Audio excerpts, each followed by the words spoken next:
Assalamualaikum warahmatullahi wabarakatuh. Sebagai generasi yang hidup dan tumbuh sejalan dengan perkembangan teknologi, tentu saja banyak sekali kemudahan serta dampak positif yang dapat kita rasakan. Namun terkadang membuat kita lupa akan selalu ada dampak negatif yang ditimbulkan sepositif apapun sebuah perubahan. Perkenalkan, nama saya Rania Nisha Gufa dengan NIM 2311012024 dari kelompok 50 Microsoft dari jurusan Farmasi Fakultas Farmasi Universitas Andalas tahun 2023. Pada saat ini, perkembangan teknologi sedang panas-panasnya diperbincangkan. Sejenak membuat kita lupa bahwa bumi kita juga perlahan memanas.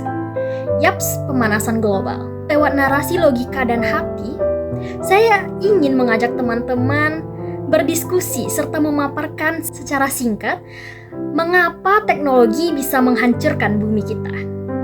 Tapi sebelumnya, kira-kira apa korelasi antara teknologi dengan kerusakan bumi kita? Yaitu global warming. Global warming adalah sebuah kegiatan manusia yang menghasilkan emisi gas rumah kaca seperti karbon dioksida, gas metana, dan lain sebagainya yang menyebabkan penipisan lapisan ozon serta meningkatkan suhu rata-rata permukaan bumi. Nah, kegiatan-kegiatan manusia inilah yang menghubungkan teknologi dengan global warming atau pemanasan global. Yang pertama ada dari segi teknologi industri. Pabrik-pabrik serta industri misalnya tambang, industri perkebunan, industri pertanian.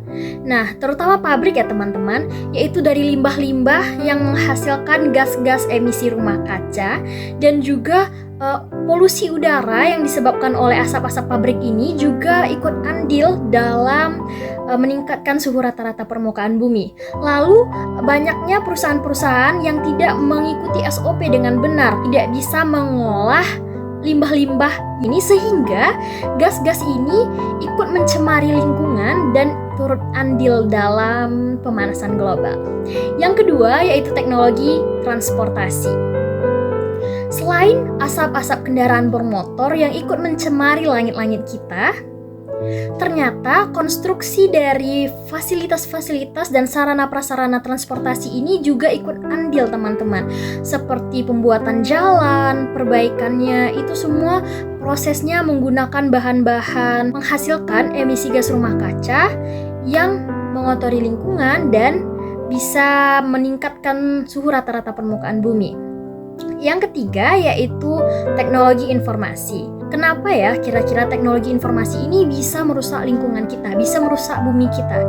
Yaitu yang pertama, banyaknya perusahaan-perusahaan yang mendesain produk-produk mereka dalam jangka waktu kurang lebih 2-3 tahun, yang dimana mereka selalu mengupgrade produk-produk mereka sehingga konsumen-konsumen itu akan terus memiliki keinginan untuk mengupgrade HP, laptop, PC, dan lain sebagainya menjadi yang lebih baru. Nah, HP-HP lama ini akan terus bertambah menjadi limbah-limbah. Limbah-limbah inilah yang ikut mengotori bumi kita. Lalu dari semua paparan yang saya sebutkan tadi, apa ya kira-kira solusi yang dapat kita berikan? Yang pertama, yaitu kita dapat memilih dan memilah apa saja barang-barang elektronik, terutama HP, PC, komputer, dan lain sebagainya yang dapat kita gunakan dalam jangka waktu yang panjang untuk mengurangi limbah-limbahnya tadi teman-teman. Yang kedua, pabrik-pabrik mungkin saja bisa menerapkan SOP yang lebih teratur, yang lebih baik,